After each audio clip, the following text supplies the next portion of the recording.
Bismillahirrahmanirrahim. Assalamualaikum warahmatullahi wabarakatuh. Selamat datang di channel saya, Sahril bin Sudirman, atau teman seiman. Dimanapun berada, semoga selalu sehat dan mendapatkan rezeki yang banyak dan dilancarkan segala urusannya. Salam sejahtera buat kawan-kawan yang beragama selain Islam. Mudah-mudahan apa yang diinginkan dan dicita-citakan selalu dikabulkan oleh Allah, Tuhan semesta alam. Apapun bentuk dan warna kulit kita, dan dimanapun negara yang kita tinggali, kita ini adalah milik Allah. Dan di dalam tubuh kita ini ada sumber kehidupan yang diberikan oleh Allah itu sendiri, yang dinamakan ruh. Ruhku. Itulah yang disebut oleh Allah di dalam Al-Quran itu. Setiap manusia yang dilahirkan ke atas dunia ini, ada ruhku di dalam tubuhnya itu.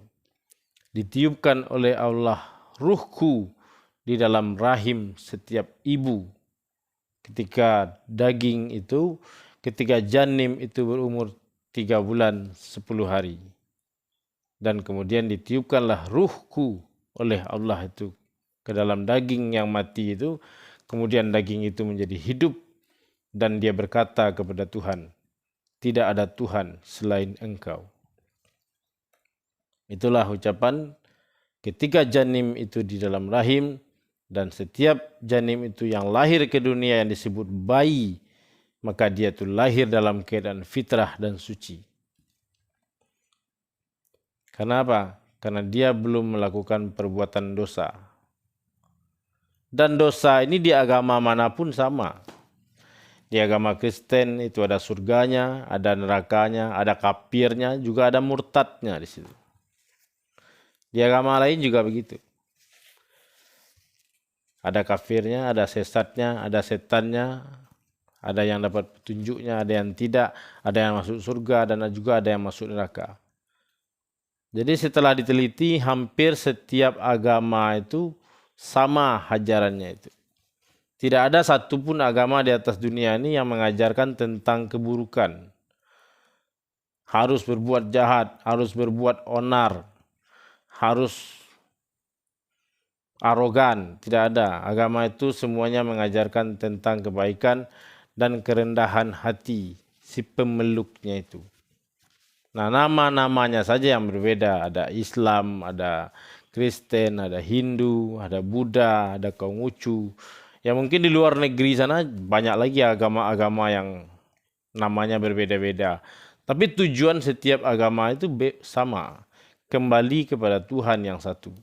Mengembalikan ruh yang ada di dalam diri kita ini untuk kembali kepada sang pemilik alam semesta itu yang dinamai Allah.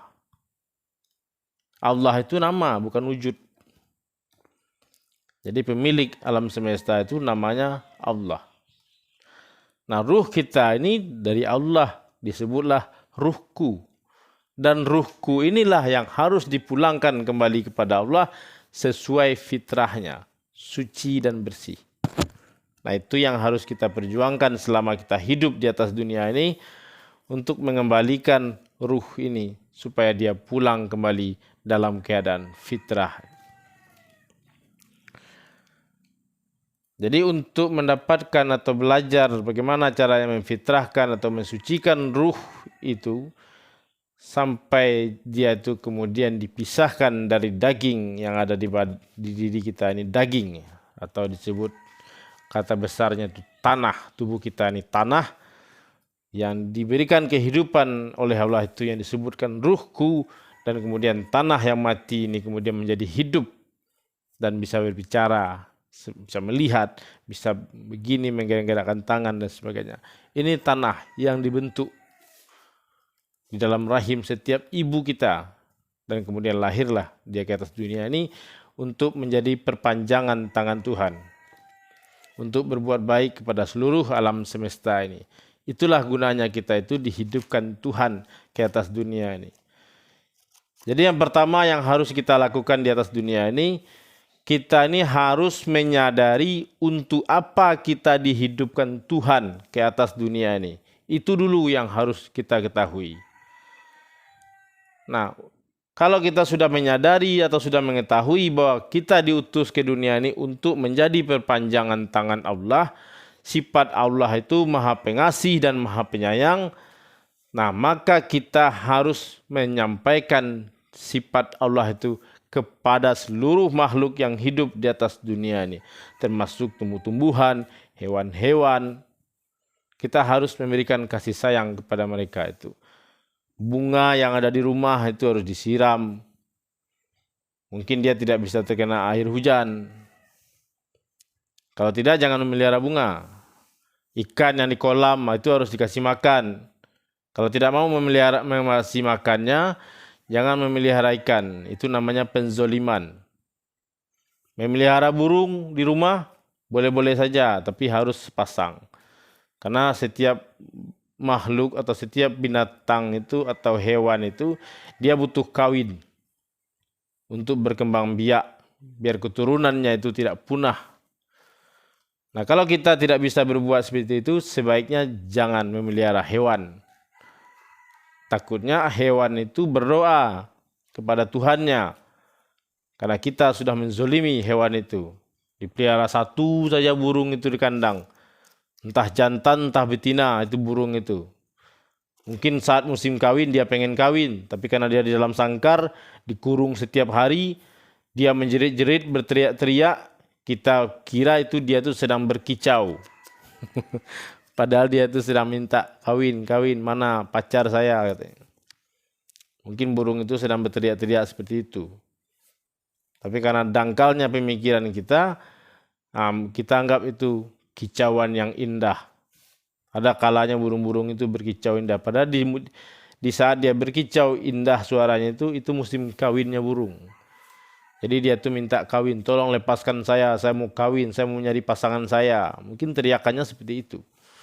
Tapi karena kita ini tidak mau atau tidak pandai berbahasa hewan, akhirnya kita tidak tahu. Kelebihan Nabi Sulaiman itu, dia bisa berbicara dengan hewan, dia bisa mengetahui bahasa binatang. Itu kelebihan dari Nabi Sulaiman. Jadi memang perlu kita tuh belajar tentang para nabi dan rasul itu. Dikit cuman 25 nabi itu sudah ada di dalam Al-Qur'an ini semua. Jadi kelebihan mereka, kekurangan mereka, kekayaan mereka, penyakit mereka, derita mereka, perjuangan mereka, kesabaran mereka, semuanya dituliskan oleh Allah itu di dalam Al-Qur'an ini. Sudah komplit. Tinggal kita itu mau mempelajarinya atau tidak, itu saja. Asalkan mau mempelajari Al-Quran itu, maka akan mendapatkan ilmu pengetahuan itu. Dan Allah sendiri yang menjamin, siapapun yang belajar kepada kalamku, kata Allah, Al-Quran ini kalau di Arab, ini bukan Al-Quran namanya, ini kalamullah. Di sini ya, di Indonesia ya namanya Al-Quran. Tapi kalau di Arab ini namanya kalamullah. Mulutnya Tuhan atau pembicaraan Tuhan. Jadi barang siapa kata Allah itu yang berbicara kalamku, maka dia tidak akan tersesat dan tidak akan salah di dalam belajar ilmu.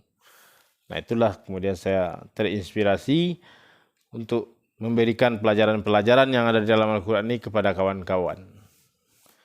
Ya mungkin ya sesuai dengan pendidikan saya. Kalau orang-orang cerdas, orang-orang bersekolah tinggi, ya mungkin cara penyampaiannya lebih hebat lagi gitu. Tapi ya ini ya kemampuan saya segini ya saya sampaikan seperti ini. Ini adalah bukti saya itu bersyukur kepada Allah. Jadi ketika Allah memberikan ilmu pengetahuan kepada saya, langsung saya sampaikan kepada orang lain. Soal berhasil atau tidak, orang mau belajar atau tidak, mau menyimak atau tidak, itu tidak ada urusan. Saya hanya bikin video dan kemudian membagikannya, itu di like, di share apa tidak, itu saya sudah tidak ada urusan. Saya sudah habis tanggung jawab saya. Yang penting apa yang saya tahu, bagaimana caranya mengamalkan ilmu, bagaimana caranya menyampaikan kebaikan. Ya salah satunya itu dibikinlah video-video. Begitulah cara saya menyampaikan kebaikan. Jadi apa saja kebaikan yang bisa kita sampaikan itu, maka sampaikanlah, kata Allah, walaupun satu ayat di dalam Al-Quran itu. Jadi itulah sedikit pemanasan seperti biasa. Kita akan lanjutkan membaca tafsir surat Al-Quran atau Al-Quran. Al-Quran ini kenapa disebut surat-surat? Surat 1, surat 2, surat 3 sampai surat 114. Surat itu artinya setiap surat itu pasti mengandung pesan di dalamnya. Nah, pesannya itu yang harus kita cari, yang harus kita pelajari. Apa pesan yang terkandung di dalam surat ini? Apa yang pesan yang terkandung di surat ini gitu. Tidak mungkin Allah itu memberikan surat ke atas dunia ini tanpa alasan tersendiri. Pasti Allah itu punya alasan khusus kenapa surat-surat itu diturunkan ke atas dunia. Kenapa tidak satu blok saja diturunkan, gitu, seperti kitab Injil atau kitab Zabur atau Taurat itu. Sekaligus dikirimkan, sudah turunkan, sudah selesai. Itu. Cuman Al-Quran ini turun secara estafet sesuai peristiwa yang terjadi. Dan kemudian Allah itu menceritakan melalui Jibril, dan Jibril menceritakan kepada Nabi Muhammad. Dan Nabi Muhammad menyuruh para sahabat waktu itu menulis Al-Quran itu. Atau wahyu yang disampaikan oleh Jibril itu kepadanya. Ada yang di pelepah kurma, ada yang di batu, ada yang di kulit hunta. Itu. Dan kemudian sampailah, kemudian Al-Quran ini kita bisa lihat seperti ini. Sudah disatukan dalam sebuah books yang banyak sekarang variasi model yang dibuat oleh orang-orang yang berilmu. Tapi isinya tetap sama. Hanya variasi covernya, mungkin nama penerbitnya, tapi isi dalamnya itu tidak berubah. Tidak ada surat Ibrahim itu di surat 15 atau di surat 14 itu, tidak ada. Surat Ibrahim itu tetap di surat 14. Oke kawan, kita akan lanjutkan kembali. A'udzubillahi minasyaitonirrajim. Bismillahirrahmanirrahim. Surat Ibrahim ayat 36. Ya Tuhanku, ya Tuhan, berhala-berhala itu telah menyesatkan banyak dari manusia. Barang siapa mengikutiku, maka orang itu termasuk golonganku. Dan barang siapa yang durhaka atau mendurhakaiku, maka engkau Maha Pengampun dan Maha Penyayang. Ini Ibrahim berkata kepada Allah, ya Tuhan, berhala-berhala itu telah menyesatkan banyak dari manusia.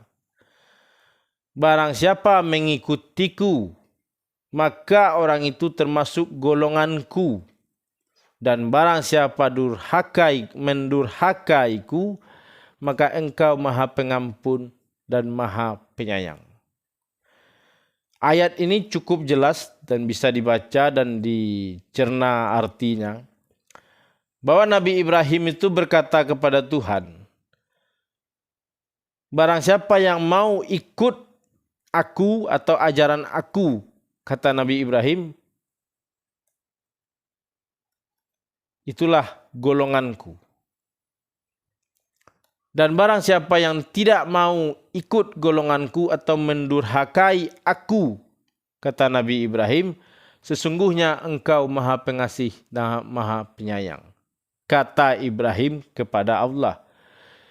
Dari sini Ibrahim itu menunjukkan bahwa dia itu orang yang sangat sadar.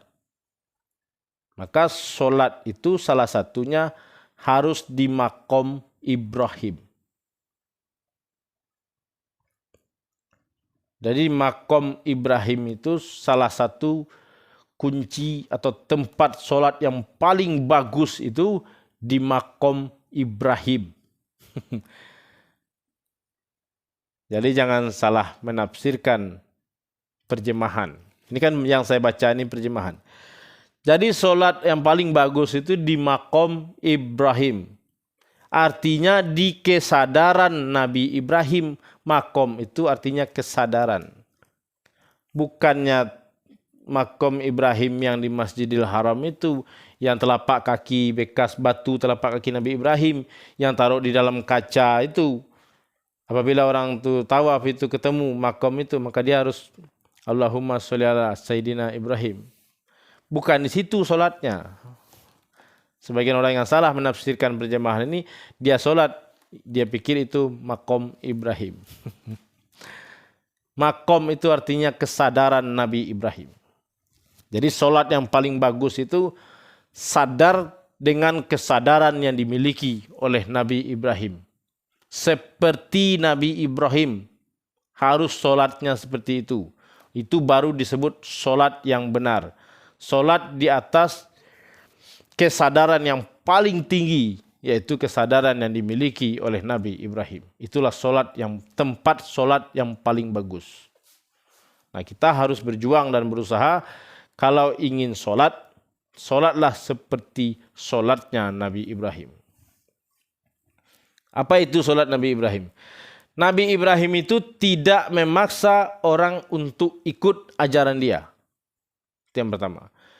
Dan kalau ada orang yang tidak mau ikut ajaran dia, Nabi Ibrahim itu tidak pernah memaksa. Dan kalau ada orang yang durhaka kepada dia, dia itu tidak pernah membalas kepada orang itu, termasuk tidak pernah mencaci, memaki, dan memarahi orang itu. Tapi dia menyerahkan segala urusannya itu kepada Allah.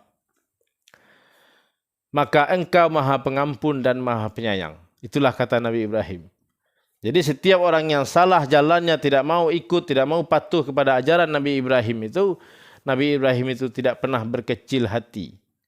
Tidak pernah kecewa dia, tidak pernah marah dia. Dia tetap happy. Karena dia tahu segala sesuatu yang ada di atas dunia ini miliknya Allah. Keberadaan seluruh makhluk yang ada di dunia ini atas rencananya Allah. Jadi manusia itu tidak punya hak sedikit pun untuk merencanakan apapun di atas dunia ini. Karena kita ini hidup direncanakan Tuhan untuk kesenangan Tuhan ke atas dunia ini.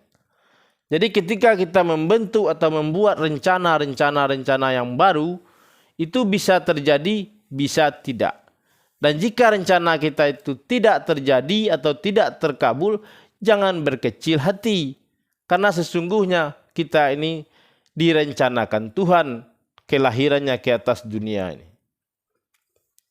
Jadi kita harus mengikuti sesuai apa yang sudah ditentukan oleh Tuhan itu. Saya duduk di sini baca Al-Quran, ya ini ketentuan Allah.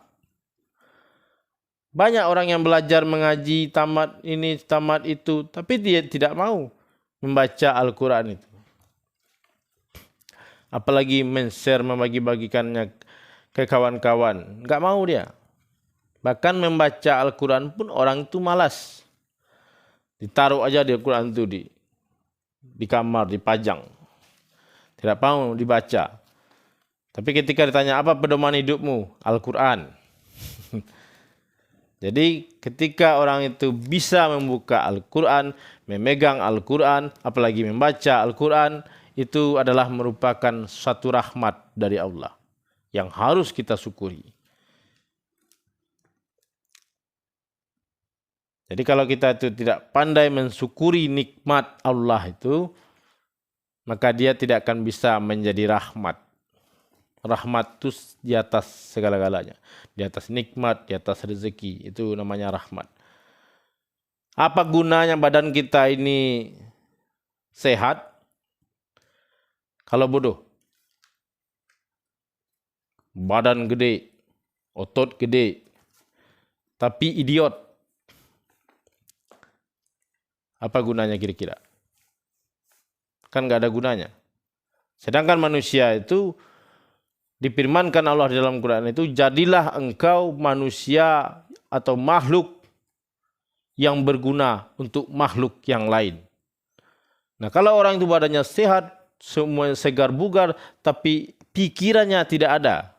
Akalnya ada, otaknya ada, tapi tidak punya akal, tidak punya pikiran. Banyak yang seperti itu. Nah, apa gunanya? Kan tidak ada.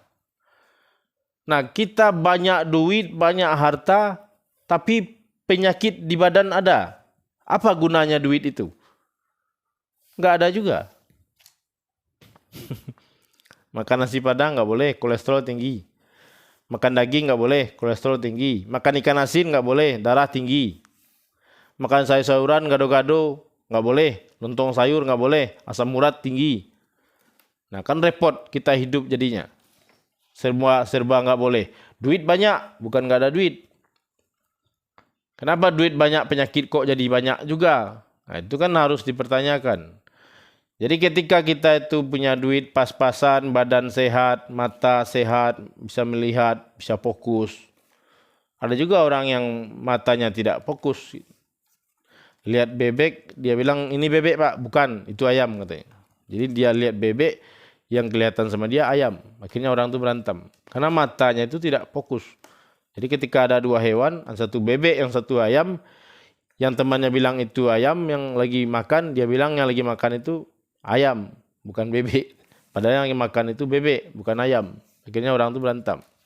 Karena yang satu matanya fokus, yang satu lagi tidak fokus. Jadi banyak nikmat Allah itu yang harus kita syukuri. Dan itu sangat sedikit orang menyadari itu. Jadi itu harus disadari. Semua anggota tubuh kita bisa bergerak. Hidung bisa mangap-mangap begini, telinga bisa bergerak, alis mata, mata bisa melihat. Nah itu harus disyukuri kepada Allah itu.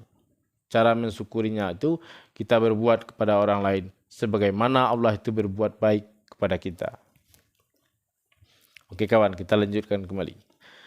Jadi Allah itu maha pengampun dan maha penyayang. Jadi tidak boleh kita menghukum orang, mengata-ngatai orang, mencaci maki orang, apabila orang itu tidak mau taat kepada Allah. Nggak ada urusan kita itu. Orang itu mau sholat kek, mau mengaji dia kek, mau enggak kek, mau puasa dia kek, mau tidak, nggak ada urusan sama kita itu. Urus saja dirimu sendiri, jangan mengurus orang lain. Pastikan dirimu itu sudah benar apa belum, itu saja. Jangan mengatakan orang kafir, sesat, masuk neraka, segala macam. Macam tahu aja, macam pernah pulang dari neraka aja. Jadi kalau mau mengatakan orang, mengajak orang, ayo kawan kita berbuat baik biar masuk surga matinya nanti. Sampai sekarang orang yang mati itu belum ada yang pulang. Jadi belum bisa dipastikan benar surga itu ada, apa neraka itu ada, apa tidak, itu belum bisa dipastikan. Belum ada satupun orang yang pulang dari setelah mati itu. Apakah benar neraka itu ada, apakah benar surga itu ada? Belum ada yang pulang sampai sekarang. Belum ada orang-orang yang meninggal itu sampai sekarang bangun, bangkit lagi ke dunia, badannya hancur, kena cambuk, kena tusuk, kena semacam sesuai yang diceritakan di buku-buku itu.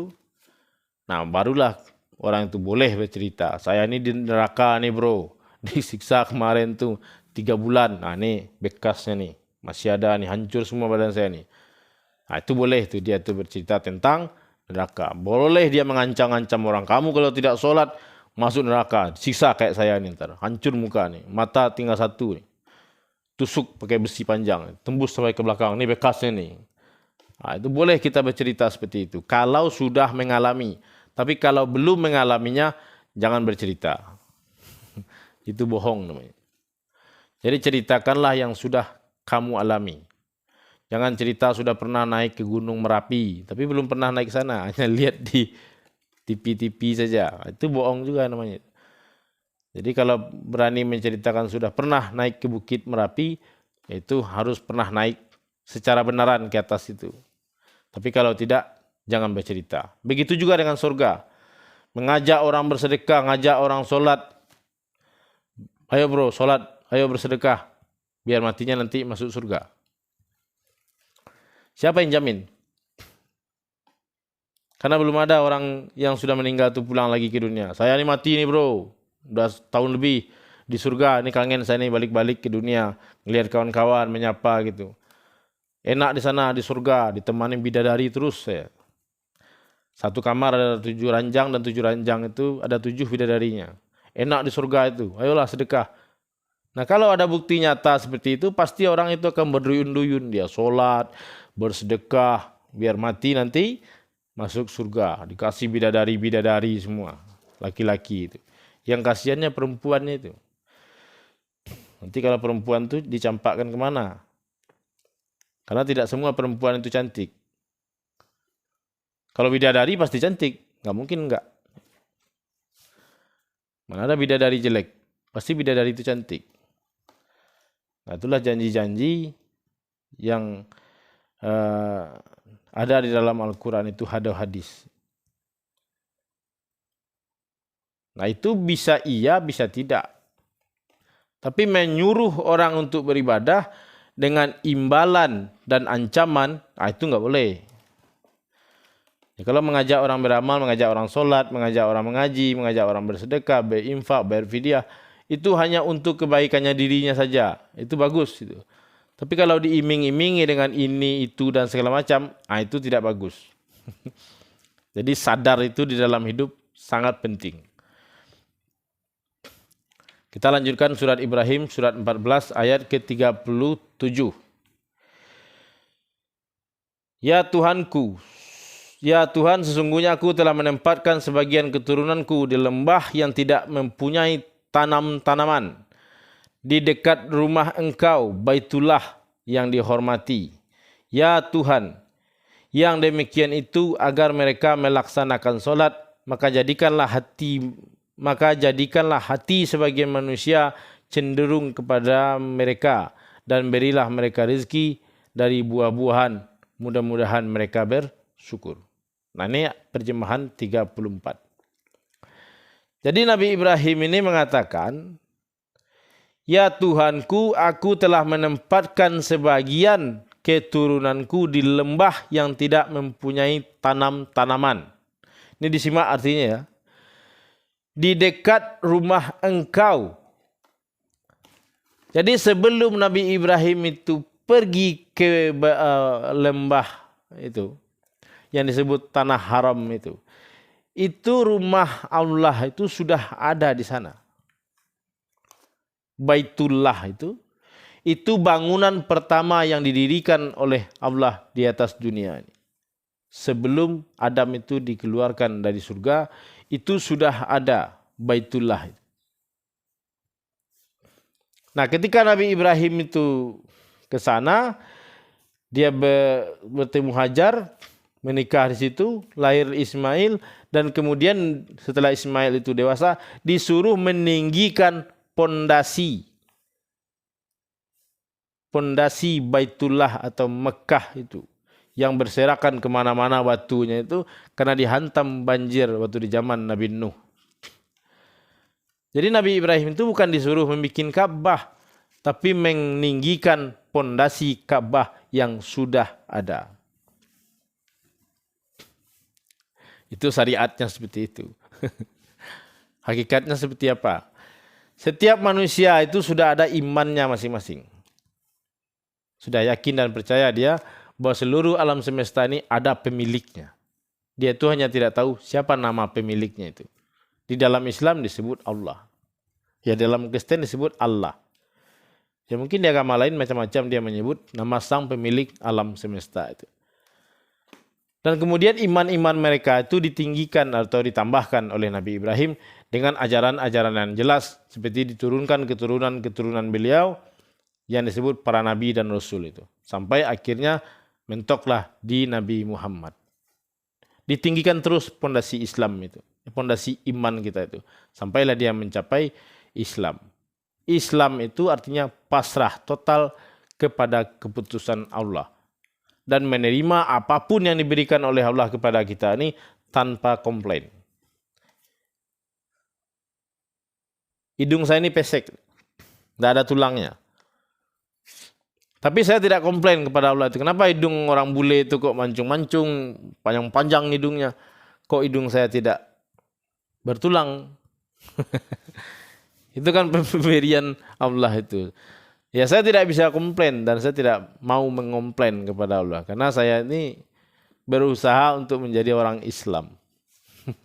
Orang yang pasrah total kepada Allah. Kenapa paras wajah saya ini seperti sangar itu, seperti orang Batak, pada saya ini orang Sumatera, Padang. Tapi wajah saya kata orang ini wajahnya wajah Batak. Saya tidak komplain kepada Allah. Seharusnya kan saya lahirnya di Medan biar jadi orang Batak. Tapi kenyataannya saya lahir di Padang, di Bukit Tinggi. Ya, jadi wajah saya ini kata teman-teman saya itu wajahnya mirip orang Batak. Tapi saya orang Padang. Itu kan sudah ditentukan oleh Allah. Jadi saya tidak bisa memprotes itu. Harus menerima apapun yang diberikan oleh Allah itu. Tanpa komplain. Nah itulah Islam. Jadi banyak sejarah-sejarah yang dituliskan di dalam Al-Quran ini untuk jadi pelajaran bagi kita. Untuk menguatkan dan mengokohkan iman kita itu. Untuk beragama. Ya, untuk mencapai Islam itu bukan perkara gampang. Itu perkara sulit. Harus jihad, harus berjuang. Gitu. Karena menerima apapun bentuk yang diberikan oleh Allah itu kepada kita tanpa komplain, itu bukan perkara mudah. Banyak orang yang mau itu hanya menerima sesuatu yang dia suka. Tapi ketika dia menerima sesuatu yang dia tidak suka, dia itu menolak. Nah, Islam itu tidak mengajarkan seperti itu. Tapi justru Islam itu menyuruh atau menganjurkan kepada setiap manusia itu menerima apapun yang diberikan oleh Allah itu dan apapun bentuknya. Tidak boleh dikomplain. Nah, bisa nggak kita menerima apa yang diberikan oleh Allah itu? Kulit agak hitam dikit. Kenapa kok Cina itu kulitnya putih-putih? Kenapa kulit saya kok gelap? Kenapa tidak putih? Nah, itu kan tidak boleh dikomplain. Harus dipikirkan itu. Kenapa orang Jepang itu matanya sipit-sipit semua? Kenapa orang Cina itu kulitnya putih-putih semua? Kenapa orang Nigeria itu kok kulitnya hitam semua? Apa Tuhan tidak pengasih dan tidak penyayang? Bukan. Perbedaan itu hanya untuk disandingkan. Bukan untuk ditandingkan. Nah, kalau kita menanding-nandingkan apapun yang ada di atas dunia ini, berarti kita itu secara tidak langsung sudah komplain kepada Tuhan. Anak saya satu badung, yang satu baik. Yang baik ini disayangi, yang badung dimusuhi. Banyak yang jadi seperti itu.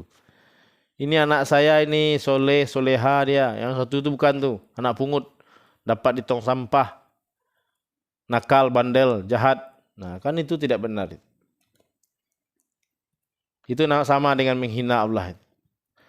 Karena kita menerima yang baik-baik saja, terus yang ketika yang buruk tidak mau kita menerima. Itu yang harus kita hilangkan di dalam gaya hidup kita itu. Jadi menerima itu yang baik kita terima, yang buruk kita terima. Jadi ketika kita berjalan, melangkah, memakai sepatu atau sendal, itu kan kita harus memakai sendal itu kiri dan kanan. Tidak bisa kiri-kiri saja atau kanan-kanan saja. Harus kiri-kanan. Nah, baru dia itu enak dipakai. Coba sendal itu kiri-kiri semua atau kanan-kanan semua. Gimana rasanya ketika dibawa melangkah itu? Kan tidak nyaman. Nah, kenapa? Karena kita tidak menerima perbedaan. Nah, kalau perbedaan itu kita terima, maka dipakailah sendal itu kanan dan kiri. Baru enak dipakai. Baru enak dibawa berlari. Kalau sendal itu posisinya terbalik, kanan di kiri atau kiri di kanan atau kiri-kiri semuanya, itu tidak akan enak dipakai. Itu namanya bertanding. Nah, setiap pertandingan itu tidak ada enaknya. Yang enak itu bersanding. Jadi kita itu harus bisa menyandingkan apapun yang ada pada diri kita itu atau apapun yang diberikan oleh Tuhan itu. Supaya apa? Supaya kita mendapatkan yang namanya enak.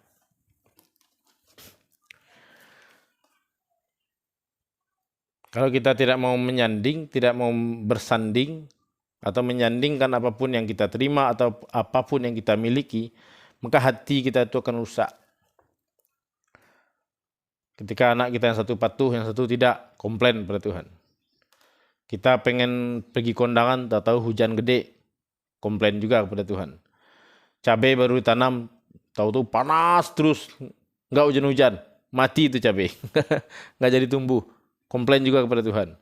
Padi baru ditanam, benihnya hujan terus. Akhirnya benih itu tergenang air, mati juga. Komplain juga kepada Tuhan. itu belum bisa dimasukkan ke dalam kategori Islam. Islam itu sudah bisa dia menerima apapun yang diberikan oleh Allah itu tanpa komplain. Nah, itu yang harus dipelajari. Jadi apapun bentuk pemberian Allah itu terima saja. Itu adalah yang terbaik. Itulah yang dimasukkan oleh ayat 37 ini. Hanya segitulah kira-kira penafsiran dari saya. Kalau orang-orang yang sekolah ini lebih panjang lagi penafsirannya itu. Hafal sama dia nama-nama orang semuanya gitu. Nama-nama daerah yang ada di Masjidil Haram itu. Kapan pembuatnya, tanggal berapa, tahun sekian, nah, itu bisa dihafal sama dia. Itu hebatnya kalau orang itu bersekolah. Kalau saya ini enggak sekolah, jadi enggak, hanya secukupnya saja, atau boleh katakan ala kadar. Nah, sekarang buah-buahan itu di Masjidil Haram itu banyak. Dari berbagai pelosok dunia ada buah itu di sana. Jadi kalau kita pergi ke sana, semua buah-buahan itu ada di situ. Agar mereka melaksanakan sholat, maka jadikanlah hati sebagian manusia cenderung kepada mereka dan berilah mereka rezeki dari buah-buahan.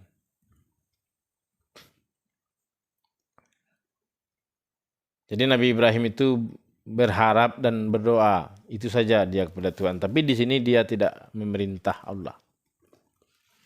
Jadi kalau kita berdoa kepada Allah itu harus dipikirkan dulu, apakah kata-kata itu mengandung perintah atau tidak. Nah, kalau mengandung perintah, jangan dilakukan, jangan diucapkan. Ya Allah ya Tuhan, berilah saya rezeki yang banyak. Nah, itu kan perintah. Memang saya tidak kasih kamu rezeki, kata Allah. Kan dikasih rezeki itu tiap hari. Bahkan tidur pun Allah itu kasih rezeki. Oksigen itu beli kalau di rumah sakit. Mana ada yang gratis? Berapa harganya per tabung oksigen itu? Nah, ketika kita tidur di malam hari itu, oksigen itu masuk dan keluar di dalam hidung kita itu. Gratis tanpa bayar. Bukankah itu rezeki? Kita bangun tidur, mata bisa melihat. Itu rezeki. Berapa banyak sekarang untuk orang yang ingin melihat, duitnya banyak, ingin beli biji mata dia, biar dia itu bisa melihat dunia. Nah, ketika kita bisa bangun pagi melihat, itu adalah rezeki yang sangat tidak ternilai. Ketika kita bicara, ada keluar suara. Berapa banyak orang sekarang itu yang tidak bisa bicara. Bahkan pakai alat pengeras suara di sini. Itu harganya jutaan, bukan murah itu. Nah, itu rezeki yang diberikan oleh Allah kepada kita. Ayam berkokok pagi, alarm HP hidup, alhamdulillah. Itu rezeki diberikan Tuhan kepada telinga kita. Berapa banyak orang di luar sana itu yang memakai alat pendengar supaya dia itu bisa mendengar. Kita tanpa alat pendengar bisa langsung mendengar. Kedengaran ayam berkokok. Jadi tidak pernah Allah itu putus rezeki yang diberikan kepada itu walaupun sedetik, tidak pernah. Kalau sudah tidak ada lagi rezeki dari Allah itu, maka itulah yang disebut mati. Nah, jadi ada kalanya rezeki Allah itu dihentikan atau di stop kepada kita di saat napas ini sudah ditembuskan untuk yang terakhir kalinya. Barulah rezeki itu diputus. Oke kawan, kita akan lanjutkan di ayat ke-38. Ya Tuhan kami, sesungguhnya Engkau mengetahui apa yang kami sembunyikan dan apa yang kami tampakkan. Dan tidak ada sesuatu pun yang tersembunyi bagi Allah, baik yang ada di bumi maupun yang ada di langit. Nah, jadi Allah itu, Ibrahim itu mengatakan dengan kesadaran yang penuh, ya Tuhan kami, sesungguhnya Engkau mengetahui apa yang kami sembunyikan dan apa yang kami tampakkan. Allah itu mengetahuinya. Jadi ketika orang itu berdoa, dia berdoa dalam hati saja. Dia meram, tenang begini atau begini berdoa dia. Allah itu mendengar doanya. Ada juga orang yang berteriak-teriak begini. Ya itu Allah itu juga mendengar. Bahkan orang itu diam saja di dalam hatinya berdoa, Allah itu mendengar doanya itu. Jadi ada orang yang berdoa ditampakkan, ada yang tidak ditampakkan doanya itu. Dan Allah itu mengetahui baik yang terang ataupun yang tersembunyi, baik yang ada di bumi ataupun yang ada di langit. Mana yang layak untuk orang itu, mana yang tidak. Allah itu mengetahuinya. Jadi ketika kamu itu berdoa kepada Allah, tapi Allah itu tidak kabulkan doa itu, jangan berkecil hati. Mungkin doa itu tidak baik bagimu. Karena Allah itu hanya memberi apa yang kita butuh, bukan apa yang kita inginkan. Jadi apa yang kita butuh, nah itulah yang diberikan Allah. Biarpun kita tidak minta, itu akan diberikan Tuhan. Karena memang kita itu butuh. Itulah hebatnya Allah itu. Tidak semua doa orang itu dikabulkan Allah. Coba kalau semua doa dikabulkan Allah, repot kita. Jadi ini yang dimaksudkan Allah itu. Allah mengetahui apa yang ada di langit dan apa yang ada di bumi. Dia mengetahui apa yang diutarakan orang itu, apa yang tidak diutarakan oleh orang itu. Allah itu mengetahuinya.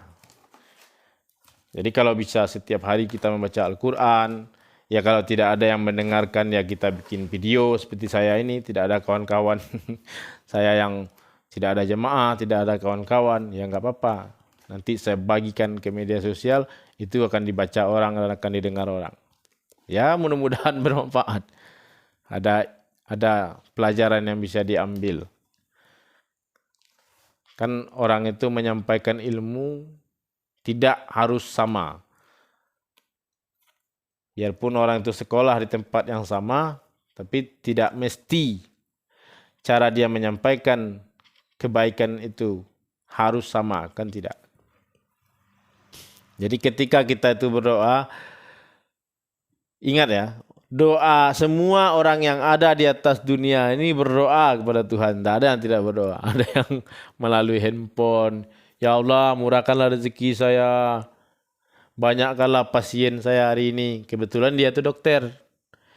Nah, kalau dokter berdoa supaya pasiennya banyak, supaya rezekinya banyak, berarti dia itu telah mendoakan orang supaya banyak yang sakit.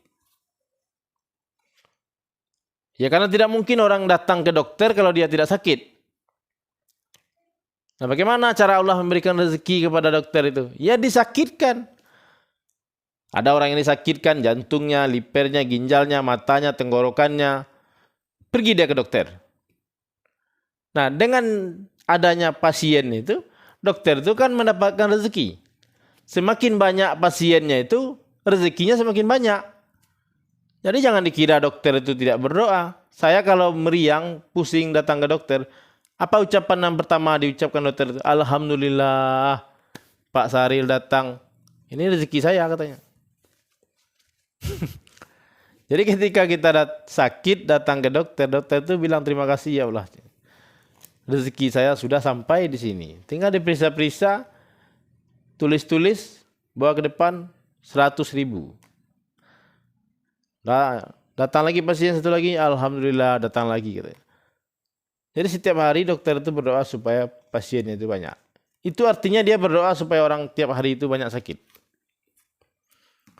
Nah, bagaimana dengan tukang gali kuburan? Nenek-nenek sudah peot masih berdoa tahajud kepada Allah setiap malam berdoa, ya Allah panjangkanlah umur saya. Ada datuk-datuk juga sudah tengkak-tengkak jalannya. Sudah bertongkat lagi, masih berdoa kepada Allah itu supaya umurnya panjang, rezeki yang berlimpah ruah.